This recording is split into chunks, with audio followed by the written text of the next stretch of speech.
end of all the time we have together because we have important work to do. Thank you to everyone who's here helping us do this work. It's been a while since we've been together, and I know you have name tags there, but why don't you just very briefly go around the room and Bill will start with you. Mike will start with you. And, your name and what you do for a day, your day job. Mike King, my birthday, I use Bill Credit to college program. John Kirby, I coordinate agriculture credit program. Heather Moffitt, Vincent University Dual Credit Programs. Mary Ellen Beaver, Independent Colleges, Indiana. Todd Best, Principals Association for Indiana. Dino Center, Indiana State Teachers Association. Jason County, Superintendent, Wabash City Schools. Liz Renton, Indiana Superintendent. Teresa Lovett, Commissioner for Higher Ed. Ken Sauer, Commission Staff. Gina Boyle, Executive Director of Center of Excellence in Leadership and Learning, or STEP. Bob Payne, I work for Mary University, Advanced Enrollment. Great Work Health and Hospital Corporation. Wendy McNair, Director of Early College High School for the University Corporation. Bill Connie, Executive Director, Office of Community and World Affairs. Well, the three over here actually said what they're doing now. You said it. Say what you do. I'm going to still during the day, do a short on this. Hey, we follow directions. All right, well, thanks to those of you who are in the audience as well, who have more than a passing interest in the topic before us. I'm going to make just a couple comments about the agenda and then turn it over to the superintendent for a few comments, and then turn it over to Senior Associate Commissioner Ken Sauer to lead most of today's meeting. We're hopeful that we'll be able to end by 3:30, but we have a lot of important work to do, as I mentioned earlier. As you can see from the agenda that's printed before you, or that you have above or before you, we're going to spend a little time revisiting the higher learning conditions guidance and the process that we're going through to submit our application. You will recall that we made a decision as a state to do this collectively, so the commission will be doing this on behalf of each of the colleges and universities, which will all be putting together their own plans and submitting them to us as well. That will be a big portion of our discussion today. We'll revisit just briefly what happened during this recent legislative session, especially as it impacts our work going forward. Included in this will be a proposed timeline that we hope to hold to, which if we do will get us way ahead of the December deadline for submitting that application. Then we're going to have Ken and those who are here with us are going to provide an update of what's actually happening in the post-secondary sector to make sure that we have more teachers who are going to be prepared to meet these requirements. And then we'll get some input from our high school folks as well. And then a little conversation about what our next steps will be. And that will be obviously consistent with what the timeline is, with at the very least one additional meeting, and if need be, we might need one other time in December. But at this point, we'll be able to see in the timeline that we will be meeting after the draft application has been put together before it's submitted, so that you'll have a chance to look at it one more time. With that, I'll turn it over to the superintendent for any comments that she might have. All right. I would just say that the comments and input from the field is that they're still concerned about this topic. Where we have some school districts that are finding some creative solutions to possibly pay for some schooling or pay for some credentials and making some things going on, working with higher ed and getting some unique things happening. The concern is, what's the long-term solution? What's the investment? There's a concern out in the field that teachers may not want to teach dual credit. They want to teach AP courses, they may not want to teach dual credit.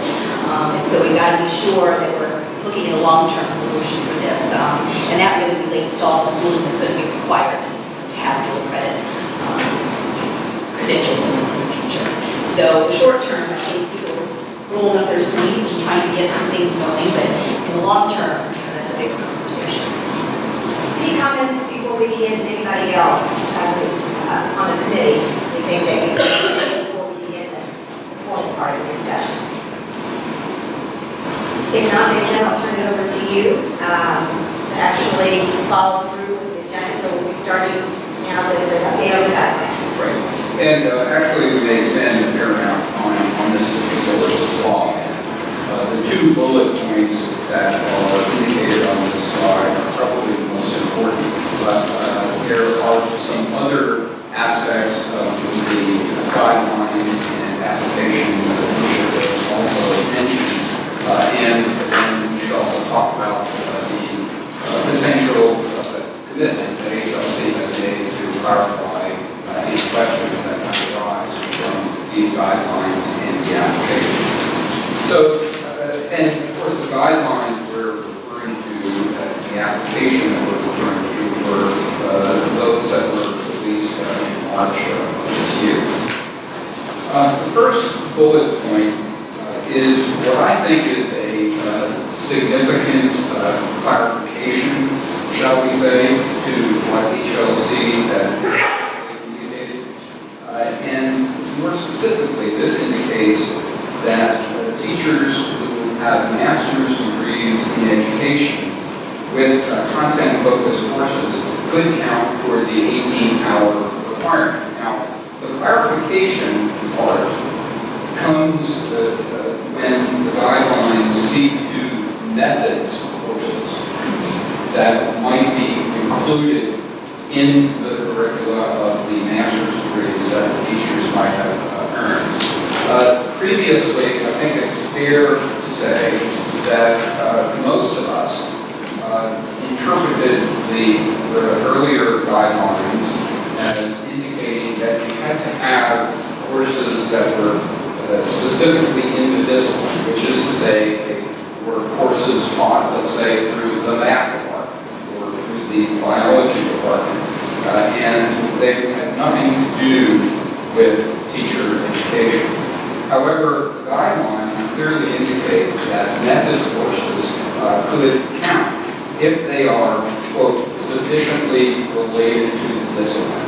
And I think at least in terms of principle, that is a very important clarification and potentially could involve a reassessment of how many teachers are qualified. Now, while just indicated that this is a significant clarification in principle in guidance, there's a question mark as to the extent to which the actual number of teachers who are affected might now meet the qualification or included, because we don't know precisely the extent to which the previous data counts teachers who had these methods courses or who didn't.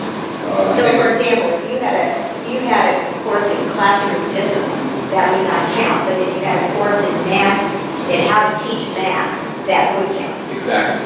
And so when we did our survey, we didn't drill down that specifically about how we asked the questions and how people were actually coming up with it. They had some 18 credits, but we didn't know what it was in, or 12 credits. So this may require us to go back again and get some more information. But at the very least, what it means is we haven't nobody for some people we certainly had any idea how many. Right, exactly. And you may recall the earlier data that was collected indicated that about half of the teachers had master's degrees in education with varying amounts of credit hours in the discipline. And so, again, we're not sure whether this will have a big impact on the numbers, but again, it is an important clarification and deserves some re-examination of the qualifications that previously took place. Any questions about that or any comments about that? Any sense that you might have? So in other words, as part of your master's degree, some of your 18 credits would be within the master's, and then you have to be outside the master's. Correct. In addition. So that is a good clarification. So everybody might be varying numbers of credits to add to their master's. Yes, and that's a good point. If the teacher has, let's say, 9 hours in methods courses that are sufficiently related to the discipline such that they can count, although this isn't explicitly stated in the guidelines, the assumption naturally is that, well, they would only need 9 additional credits in order to become qualified. So the prior information you're giving is likely the worst case scenario. Yes. The second point, if there are no other questions about it first, the second point I think is very important and it's really critical. And this relates to the extent to which institutions, if at all, could hire teachers after the September 1st, 2017 deadline who were not yet qualified, but who could become qualified between September 2017 and the end of the extension, assuming that Indiana is granted an extension through 2022. And this is really important. And the guidelines and the application are not clear at this point. So, in other words, we have two very, very different scenarios. One in which the interpretation would be that only those teachers who are currently teaching and who are not yet fully qualified are those who would be covered by the application extension. In other words, they would be given additional time in order to become fully qualified by getting those additional credits. The use of the word may here is a little confusing because may can be interpreted in two different ways. As you may, as you are allowed to do it, or it may, as if you're hedging your bets and you're able to do it. And we had some discussion earlier about this, and it's not clear. And clearly, it's not clear, but it is obvious that some people are interpreting this in different ways. What's not clear is how HLC, what they actually mean by this. I've got a question going back to the first bullet here. So if you get a master's degree in a content area, then you might not need any more credits. Is that correct? So, but the second point is very important because if you interpret this as a way of only covering those who are currently teaching, then that means that the institutions are going to be in a very difficult place to get teachers who are fully qualified right after September 1st. And it's really critical that we get an explanation of this because I know Vincent already is basically operating with, I think, the understanding that the counsel you're giving is that you wouldn't be accepting anybody new unless you get a better clarification of this. And so we have disparate points of view even within our state on what this means because it's not been explained in a clear way. But what we're hoping is sooner rather than later, and I have said before, I don't know how difficult it should be for them to be able to explain what it is they mean by that. But that's been the challenge, and we're hoping that this, at least by the middle of May, we have some clarification on that. Yes, on that point, there was an HLC state agency meeting that was held on a week ago, Sunday, April 17th in Chicago in connection with the HLC annual meeting. And although dual credit was not an agenda item per se on that for that meeting, it did raise the question about this is about needing to clarify questions. And HLC made a commitment to have a webinar in mid-May. Subsequent to that, I've been in communication with the leadership there at HLC, and it was indicated that the webinar would likely take place during the week of May 16th, although there is a possibility that it would take place next week, week 3rd. And since we're on that topic, I think it would be really important for us to be very clear about the questions that we would want to pose to HLC in that webinar. So during the course of the meeting today, if there's anything in particular that you would like to have asked at that webinar, regarding which week it is, I continue to be befuddled, to be quite honest with you, why they simply can't answer the question. Why you have to, I go to the webinar, other issues, but the idea that the fact that you can't get an answer as to whether or not you're allowed to hire those people or not seems to me bizarre. But we'll have a webinar, and during the webinar, we're going to find out, I guess. Yeah.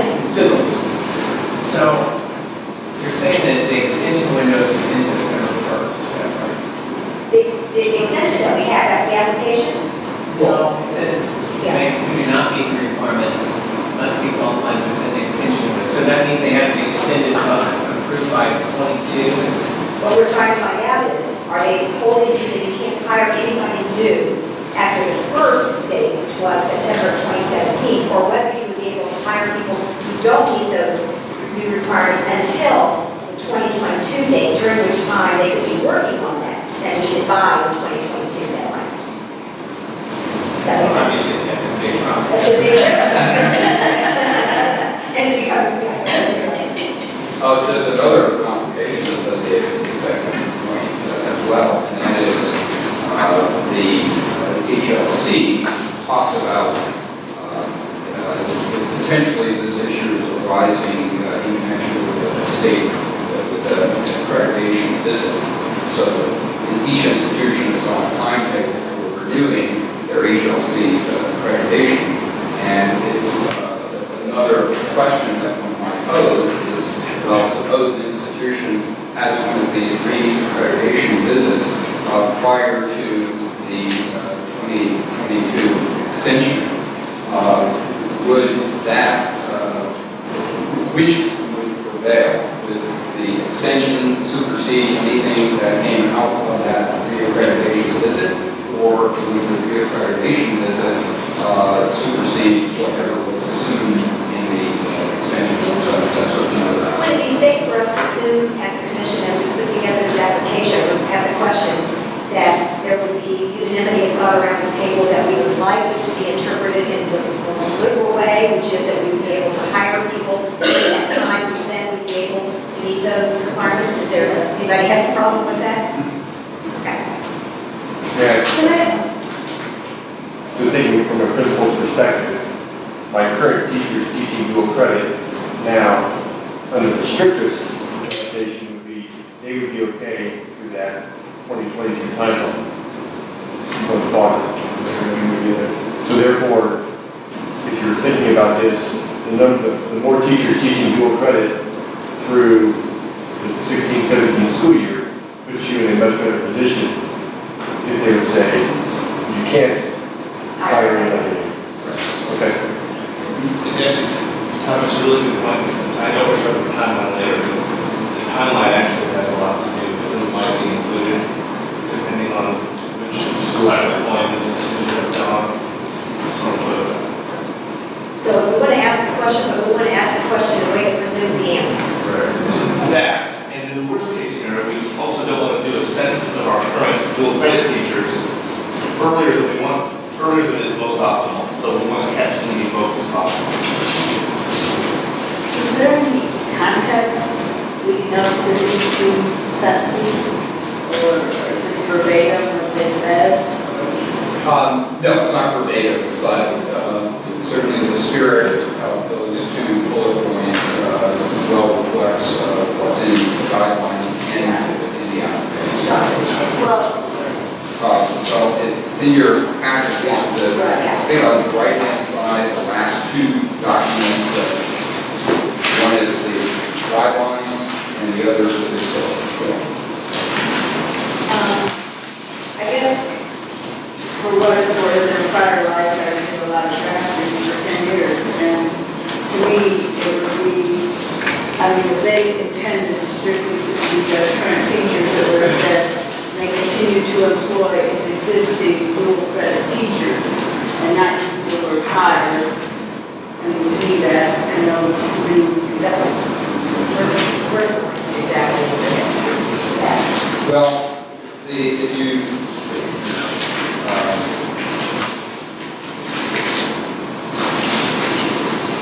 it's actually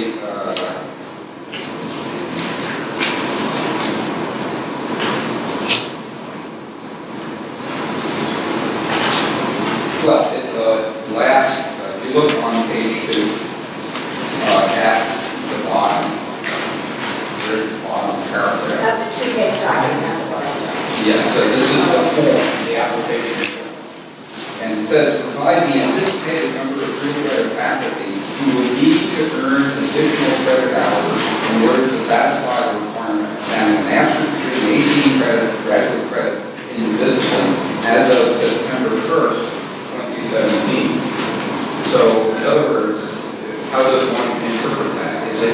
only those who are teaching as of September 1st, 2017, who are covered by the extension? Or does this also extend, does the extension also apply to those who are hired after? And in one sense, it's I suppose, a question of how HLC intends to, how they regard the application for the extension and its implementation. Do they, on the one hand, say, well, you told us the plan, we buy it, we'll give you an extension, and we won't really worry about this until 2022? Or is it a very different posture in which HLC will say, okay, we accept your plan, but we want an update next year and the year after?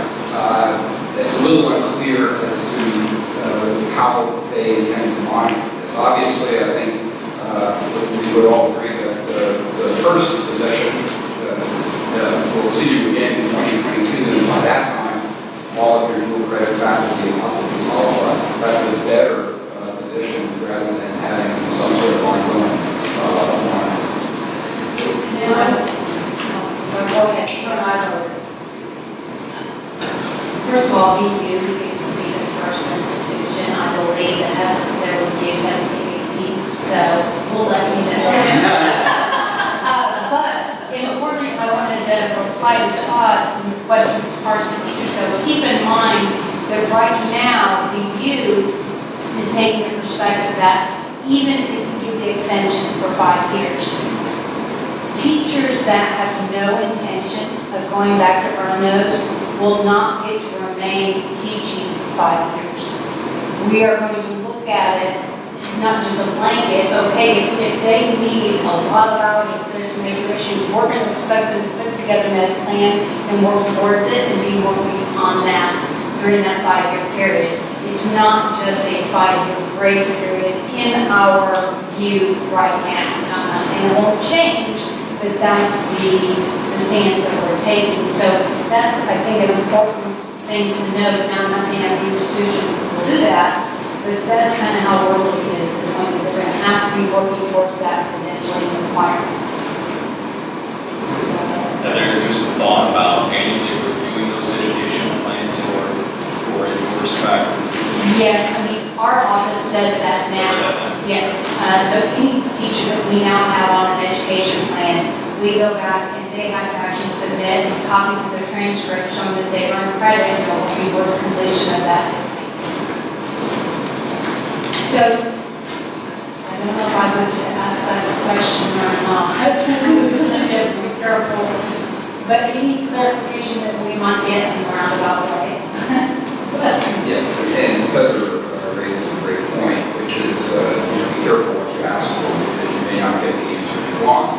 And there are a couple of other points that have been discussed as well. For example, one about discipline versus subfield. All that was the issue and how HLC was interpreting that. You need a degree or credit hours in history or very specifically in American or world history. And I think the tentative conclusion that the institutions have reached is we think we can live with the language, so let's not ask a question just in case HLC interprets this in a way that is not helpful to us.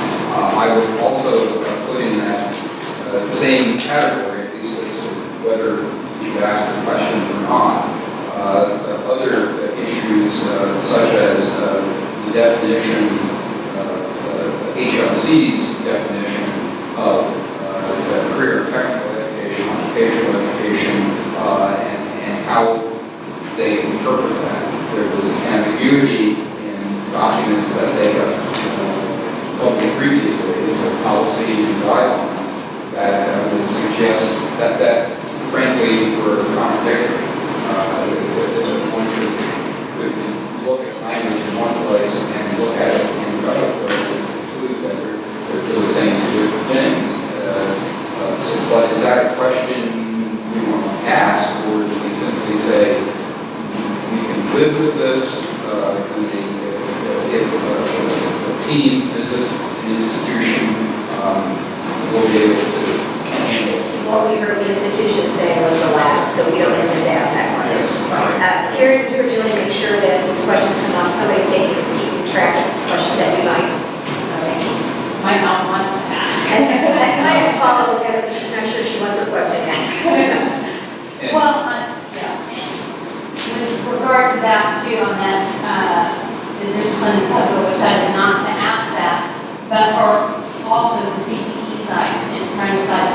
I think if as a state, we agree that we're using the CTE pathway that we've developed and courses that are on that crosswalk as our stands for what constitutes the CTE course, and we're all using that same definition, then as an institution, we'll be able to justify that more easily. And I don't know if that can be referenced in that application or somewhere, you know, that we Either that or it's referenced in your visit that had the explanation of the issue was raised. I was just trying to point back to that state definition, yeah, right, because applications can all point to as far as defining how those courses are categorized. Right, I think a good suggestion, and it also has the virtue of assuring some consistency in the way in which we all approach this. I think that to suggest that we're then forced to the plans that we have put together, and therefore the HLC should recognize and respect, but also ensure some consistency as institutions implement this. Just a couple of things.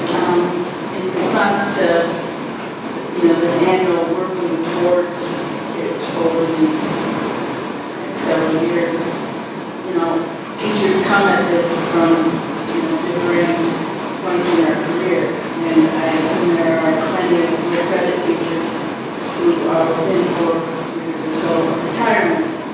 And we all agree a few meetings ago that our outcomes, given our current framework, were pretty darn good for the credit participants. So I would like, there to be some sensitivity here to resources that teachers might need to use to get themselves up to speed if they are, later years of their teaching career. We're all at this in different stages, and so again, maybe another reason not to ask the question. Secondly, you alluded earlier to this being challenged, and was it formally challenged by some group, or is it just that we're generally challenging the fact that it's ambiguous? The phrase was used, now that it's been challenged, and I'm not sure I understand challenged. Well, if I understand the question here, I think this is something that needs to be clarified. We're not sure is the bottom line. And if you look at the language, and this is really characteristic of this whole ELC series of publications has been a lot of ambiguity and frankly some missteps that in the documents that they have published. So, I just think it's something that Heather, I know you were probably listening here to what Gail said, but it has a really interesting implication, the way you're interpreting that, what it says, because if in fact someone is not going to be teaching at this point in time, they're not affected, they're putting them on that plan. So that I made a note that, can we take retirement dates into consideration when looking for, and it really will hinge on that plan or that extension that we get. But yes, I definitely will take that back to our administration and see what we can do. Okay, all right. All right, let's keep moving. Okay, let's go to the next slide. This is slide number 4, which deals with the extension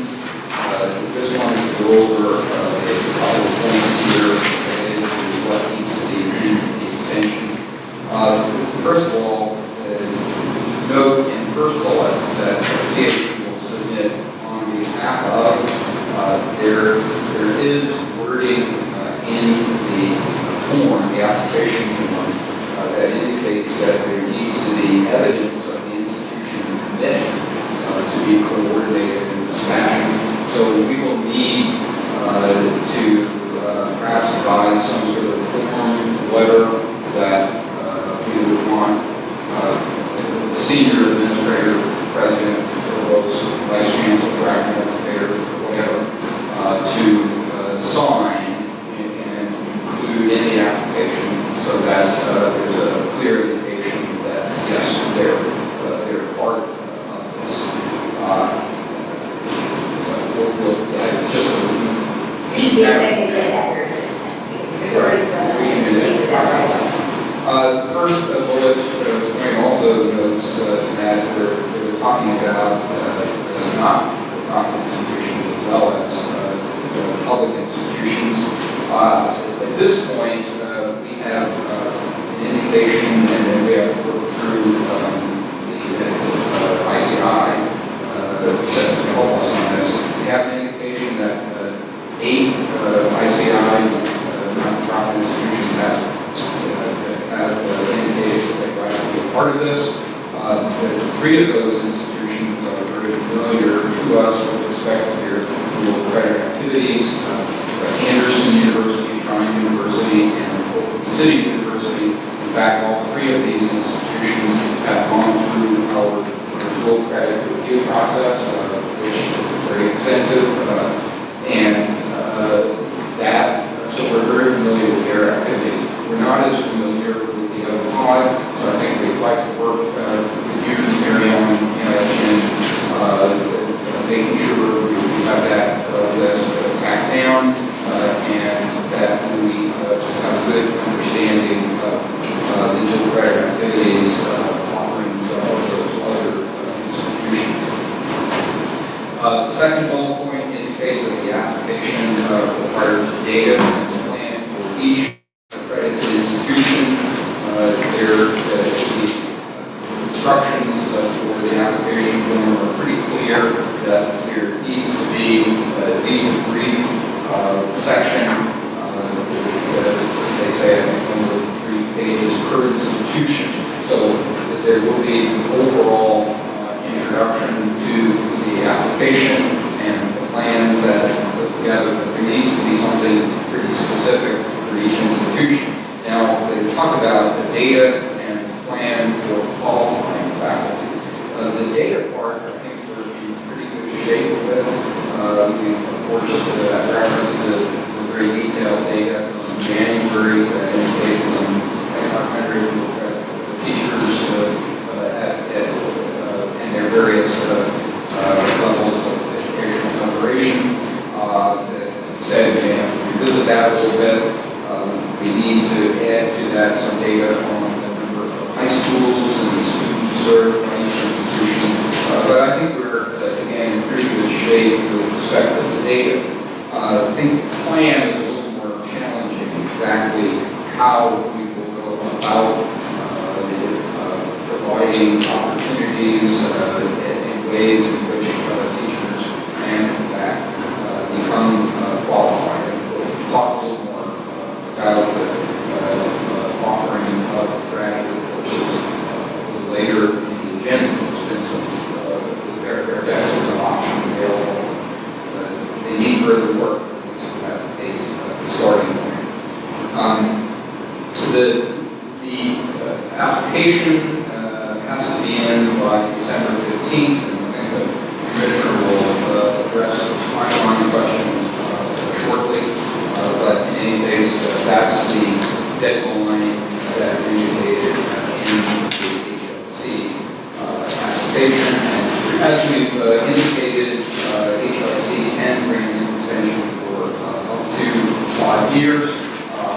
We assume that if we make a case for a 5-year extension and we face a case that is bought by HLC, there would be any problem with respect to 5 years as opposed to 3 or 4. So that's a very quick update on the application itself. I didn't do the really for the last time, so that's kind of a reiteration, I think, of what we talked about last time. With that, Mr. Question, if we can move on to slide number 5, which deals with HA 13 1970. And clearly the legislation calls for the commission and dual credit advisory council to look into this whole matter and come up basically with a plan. No, let's see if Representative Rangel wants to make a comment. Just have a sidebar. I sit and I get the cost benefit analysis, the money we actually get from the federal government, the actual cost is going to cost us to come and home to the agency.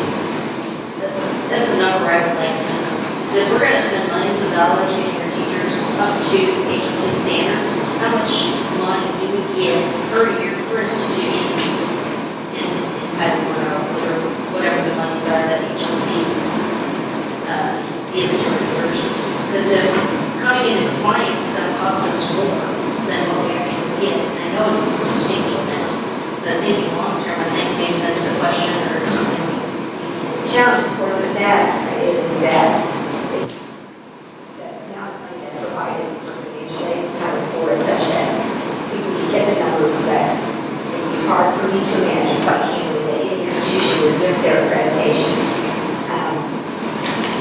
So, yeah, I think raising the issue of what the actual cost is, and as always is the case, when you come into compliance with something like this is important to do. I can't speak for the institutions, but accreditation is very important, and they can't really exist the way that they do without accreditation. The government's been walking a hard place on this kind of thing. But there are other institutions that do the accreditation with the HLC, and my point is if we don't have to be locked into HLC because of the cost, we find another. But you aren't allowed to be asked, and you're not allowed to shop that one way or there was of the 6 or 7. That was one of the first questions we asked, because of the very valid points that you were raising about cost. Is would you be able to go to SACS or someplace else where we might have thought that we did touring quite strictly, and we were told categorically no. Federal government. By HLC. No. One of the pieces of analysis, financial analysis that I'd like to see relates more to impact on families, particularly upon rural families. And in this regard, I only have experience with one school corporation, that's all. And I know, for example, that in our dual credit program, we get students started as a freshman and get them through high school taking as many dual credit classes as they can. They can complete one entire year of college at a total cost of about $400. That represents rather significant savings to all of the families, and it creates an opportunity for rural communities to make themselves a really high quality place to live. But so I'd like to see that economic analysis involved. I got you off track, but. Well, what I wanted to say, and I will go just a moment, but in particular, as he was starting with 1370, and since we have 3 legislators at the table, I didn't know if any of the 3 of you wanted to make a comment about 1370 before. It's a little presumptuous of us to explain what you guys have, I guess I'd say so.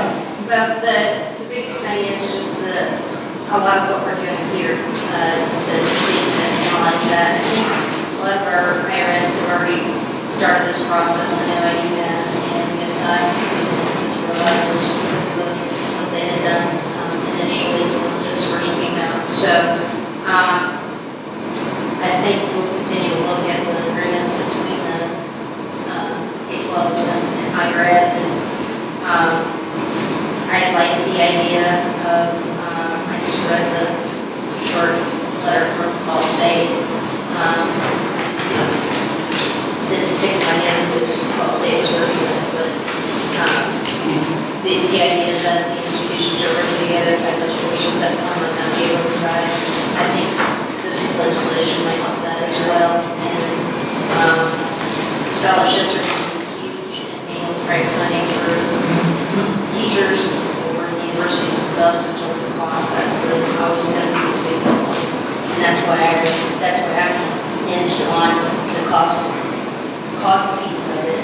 You know, is it going to cost us more in the long run to do this thing than it does or benefits from. And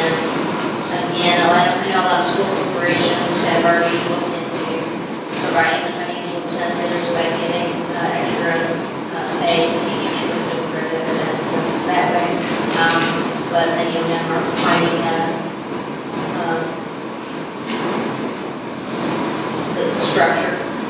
So a lot of people probably have to go back to the structure, financial incentives rather than just making it like a PCA or extra.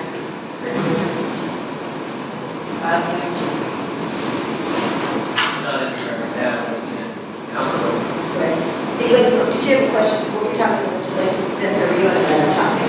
Well, it could tie in, just very quickly, as we think about how the dual credit works, one of the things that we see quite often in many of our programs is that students earn dual credit in out-of-state institutions. And so, for instance, the Rochester Institute of Technology has a very robust dual credit program.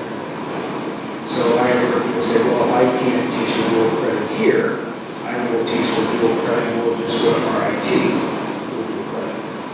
And then my question is, what happens to Indiana students if they earn 18 or 24 hours of dual credit RIT operating under a different system and want to transfer or use those credits in Indiana? Are we going to potentially then lose Indiana students because there's an incentive for them then to go somewhere else? And I would just like for us to think about, or at least get some understanding of that.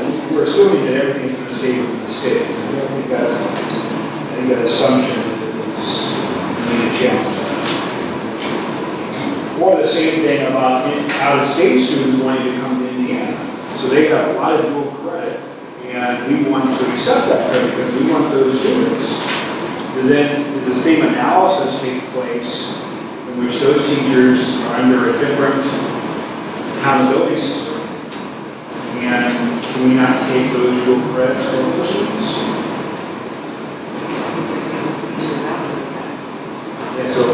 So a student comes in from Oregon and wants to apply to an Indiana institution and has 18 dual credit hours at Oregon Tech. We're saying, well, we can't accept those. What do we do now? I'm certainly not an expert on all the accrediting agencies, but I work with the National Institute for Early Partnerships, NASEP, and Janet, a bunch of folks who go to these meetings. HLC has been, if not the slowest, the second slowest to come to this movement in terms of assuring that dual credit faculty have at least 18 or whatever. So the other institute, the other accrediting agencies in other parts of the country are ahead of us in this way, which is one of the reasons why I think federal government education is pushing the HLC. So there's no other creditor that may have a little more fluidity than the agency does. But I don't know that it's, I think we're the lower end of the game here. So us exporting our dual credit to the other states, they may be asking a version of the same question. I don't know. Right now, the question, if somebody wants to go to Indiana University and they have 6 dual credits from Oregon, something other, do you accept them? We would treat that like any credit we take from the University of Oregon. Okay. But you would not go back to see the faculty. Only if it's transferred credit you would take. We're not going to go back and find out what the faculty taught those courses had to be required. Right. So it's just whatever that accrediting agency requires of that. You're assuming they're complying with that, it's transferred. That doesn't mean our institutions currently has already evaluated credit from that institution. So our registrar's office may have to do some work in evaluating that credit from that institution, period, no matter where it's taken. Dual credit on campus, etc. So that there will be due diligence there. But we're not going to go back and look and say, oh, well, you took it by a teacher, let me see their credentials before we're going to accept. The reality is we get a transcript that really doesn't differentiate between dual credit and regular on-campus credit. Right, because you get the transcripts, of course, so there's no different whether they transfer directly from the institution. The only way they can tell is if they're looking at high school graduation dates and college transfer dates. But I don't know too many universities that have time to look at that close and get down to that level unless there was an issue of concern that raised a red flag. Certainly, that you all. Another legislation. Pardon? this.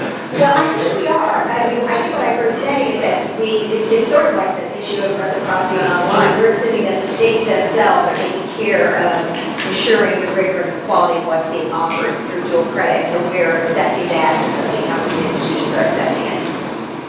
That issue. Well, at the end of the session, I was talking to Senator Kinley and about trying to figure out a way to help pay more of these teachers who are getting a master's degree and in 18 content areas. And initially, it was going to let me have money to do it this session, but then he kind of changed his mind. So anyway, there was a fund established that he said that the Senate will and the House will fund next year, put up to, which would fund up to $2,000 and they actually get grant money, so up to $4,000 per student or teacher who teaches these low credit or AP courses. I thought that, we were checking this out today, we thought that actually ended up passing in the waning hours. Isn't that Josh Harrison from our office? It actually talked with John Barnes It today. didn't pass. Okay, so what you're saying is that he's committed to putting the money. The fund is there, but there's no way to put the money in it. So, he definitely.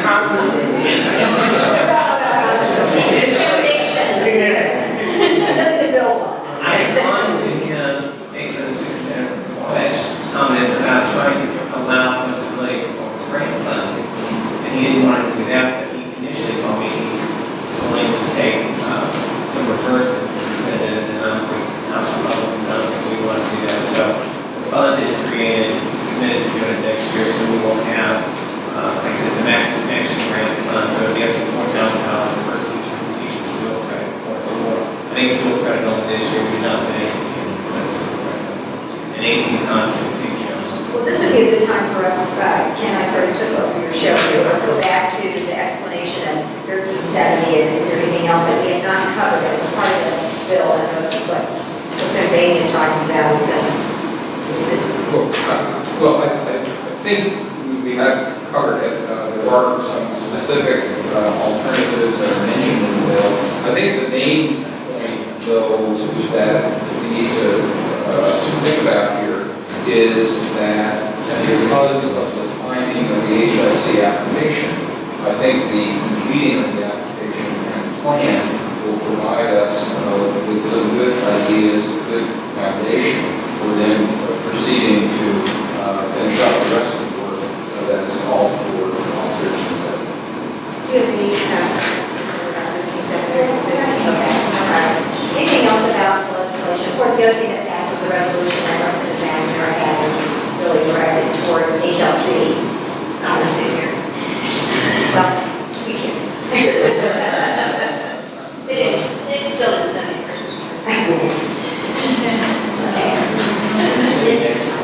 In relation to the law states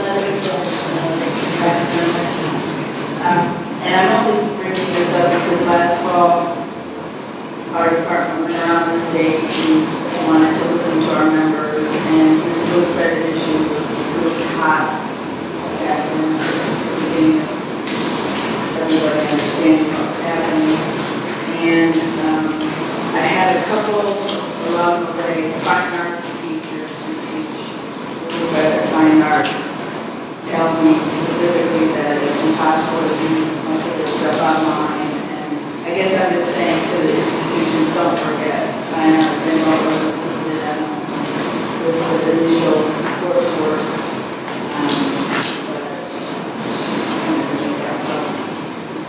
This is really good point, and as a art teacher, I'm personally connected to that point. But it is true that one of the issues that the providers are wrestling with is investing resource time mostly and capacity to ramp up offerings that cover as big of a footprint, right, and deliver the offerings as possible. So I don't know that Marilyn mentioned that in that letter that what we're working on, those 7 subjects, we anticipate covering up to 87 to 90% of the dual credits we typically offer in a year in the state.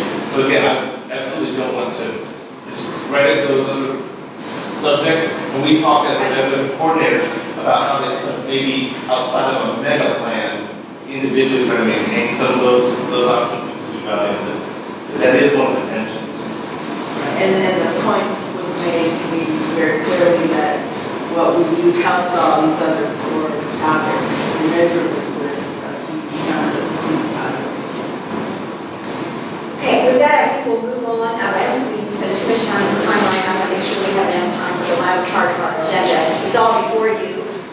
You can read, and I think we've managed to hit on most of these with the exception of the middle part, from now until September, it's obviously a matter of putting these applications together. So getting our information from each of the schools, what will happen, we have to do a little bit more of the data, but most of the time we'll be spent looking at individual plans so that we can assimilate all those into a document that's what our application will look like.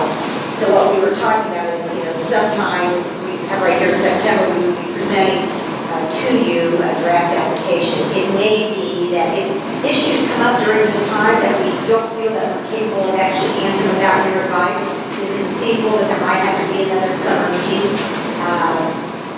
But at this point, that isn't our plan unless we need it. So the rest of the dates are there. Are there any questions about the timeline? Does it seem doable, practical? We obviously would get to far ahead of, we have to meet that October deadline that we've set. It's a deadline far ahead of what we have to do, so it's some time. I would just ask that on the list of questions for the webinar, the question that if we submit in October, will it be looked at, or will they wait till December with all of the applications? And I think I would state the question, we're assuming that if we submit ours earlier, that we would be acted on earlier. Okay. All right, then let's move on to our, we actually get on part of this discussion, and now we'd like to have a little bit of deep dive. Yeah, indeed. And I think it's important that we walk through each one of these in a moment of urgent communication that Aaron wanted. But we want to hear from Mary Ellen with respect to the independent institution that needs to provide some comment. She may want to add something to that. Allison Barber is here, right? So we want to also hear about the contributions from WGU in helping to get teachers qualified. And then finally, there is at least one proprietary institution, American College of Education, which could also be a way in which teachers could qualify. I believe this is in your communication from American above is in your packet. Is that right? Yes. The first page, single page, decided in your packet. Ironically, Marilyn wanted to be here, not be here, because on HLC accreditation. She couldn't be with us, but I did ask her, since she was the one who convened the first meeting of the public institutions, the public university, in discussing their plans to put something in writing. There have been two such meetings. Another meeting is to be held on May 12th to continue work on seeing how public universities can step up to provide some help here. The second paragraph in this communication notes that this was a coordinated effort, and in some cases, a student might need to take courses from 2 or 3 institutions in order to get the credit hours that they need to become fully qualified. There are 7 content areas that you see in bullet points that the public institutions are planning to work on, as Mike indicated, in terms of credit hours that it covers maybe 85 to 90%. You may recall the data that I referred to earlier, the data that was put together and shared in January. The top 7 areas in terms of the number of dual-credit faculty correspond exactly to these content areas, and that table indicated that 77% of the teachers were in the area. So I think our data here pretty well. With that, maybe that's enough said about the public sector from our standpoint, at least others may want to elaborate on that.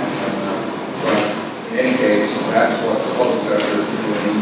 The independent colleges, of course, as Janet has described earlier, on earlier occasions, they've had a very successful program, and she may want to offer a few thoughts here as well. But that teach program provided a good model for what's possible. So that's something we have to think about as we develop plans for qualifying faculty. And also Robert, hopefully we'll make a few comments here about WGU, which is in a position to help out here, and maybe I'll close the comment, say something about the college education. So, Mary Ellen, are you or Janet going to sort of speak? First of all, Mike, or anybody from for your public want to stand at all, like Kenny said, or? No, this is committed, though. We're very interested in, we recognize that the scope of the issues is such that we all need to be throwing as many options as possible. Teachers, a lot of weeds will work with remote learning, but there's a commitment on the side of Memorial Public to really make something happen. Summer 2017. Well, great question. We don't know what the answer to that question is. A lot has to do also with this interpretation from the HLC on what the extension really means. Because, and quite honestly, what we're working on is a piece of paper, and even Janet and Mary Ellen's work is focused on that as grandfather the current master's folks that just don't have what they need now. To be quite honest, I think this group needs to ask themselves the question, as soon as we get this clarification with the HLC, we may need to ask ourselves if that really is key area we want to develop most of our resources, or do we really need to think about how to support new folks in master's degrees and how our work at the privates and the publics might change. So this is what we think we should be doing now.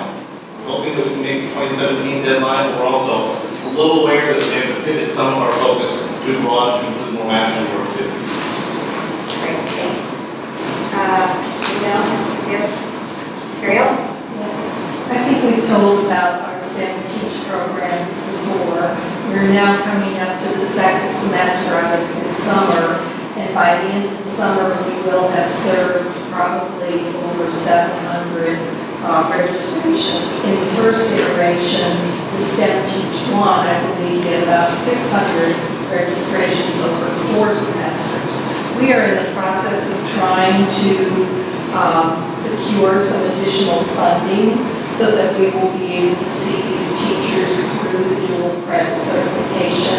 In addition to the STEM areas, many of our private colleges are now putting together 18 credit sequences in English, history, psychology, some of the non-STEM areas, and in fact, working on creating master's degrees that would have in education that would have the 18 graduate credits in the content area embedded in it, so that teachers could accomplish both goals at the same time, getting their master's degree and having the 18 credits. So we're continuing to work. The teachers are certainly enthusiastic about this. I think Janet can say when we opened the summer registration, within 3 hours we had over 1,550 registrations. The only other thing I would say is it's evident that online courses in a shortened time frame, so instead of a semester long, but 6 to 9 weeks long courses are much preferred by teachers. Face-to-face courses are still not full. A couple of them are, but our online are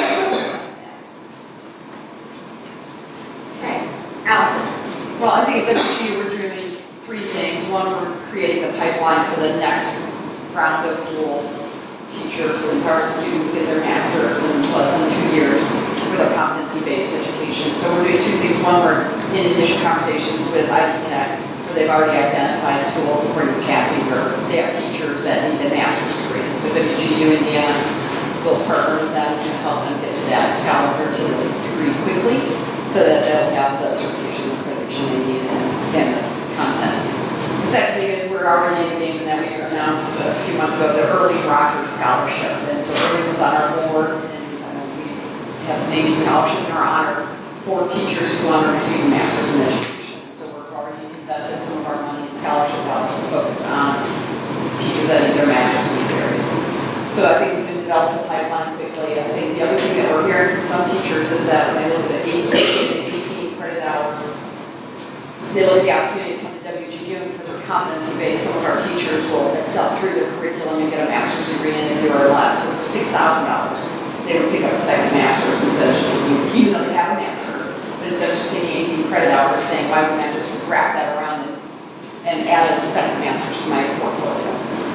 So I think those two things are doing on the front end, really driving hard and aggressively right now to create a new pipeline for our state. And then second, working with teachers that might want that second master's. And the third thing is we're exploring the possibility. You know, we're degree attainment, that's why we're here, it's what we do, but we're getting so much interest in can we take the 18 4 hours and maybe take something that will continue to be competency-based and online and still at the affordable price rate that WGU is. We have a summer study on that. It's a possible, but it's not really our model, so I'm not confident that that's really directional move, especially because we know we're creating a pipeline quickly to the state. Any questions under any of the cities, either public or? I have just one question real quick. The programs that you're developing, are they K-12 focused or are they the post-secondary? Our master's are K-12. So yes. So our specialty would be for the masters in science and math, our two master's degree right now that have the 18 core credits. Okay, but they are not K-12 focused? The content is outside the higher level? They're a higher level, yes. Okay. Yes. Thank you. Any questions about this? Ken, you want to briefly talk a little bit about ACE? Yes, the current college education has a certificate program in content area of instruction. It covers, let's see, 5 different areas: English, communication, math, history, government, and social science. You know that Michelle Landry, the provost and president of ACE, has had discussions with HLC, and know that she specifically designed, or she and her colleagues at ACE specifically designed this certificate as a way of addressing our content, so that HLC has been certified to talk about that possibility. And of course, ACE is working on that. Questions about any of this? Okay, let's move on now to talk about some of the feedback that we've heard from teachers and principals. And I think at this point, Ken, I'm showing you some director comments. We can turn directly to Janet. No. Okay. All right. I'm just asking probably Tiana for purposes, we're now going to join me up here because she works so closely with me on this. We were charged by the council to find out a little bit more from teachers at all different stages of their career, what they think of these requirements, what will they do about the requirements, etc. And you're also asked to do a survey of principals. So if you look at, if you go in your packet, there are 2 different handouts, one for teacher focus groups, one for the principal survey.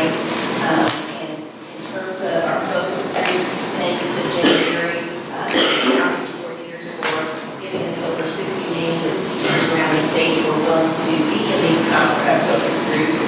We had to conduct these by phone, so it was interesting. Once we got through spring breaks, we scheduled 4 different times to talk with people. We were supposed to have more than 19, more like 30. Once we got into it, that I think like happens, people didn't all get there, but it was very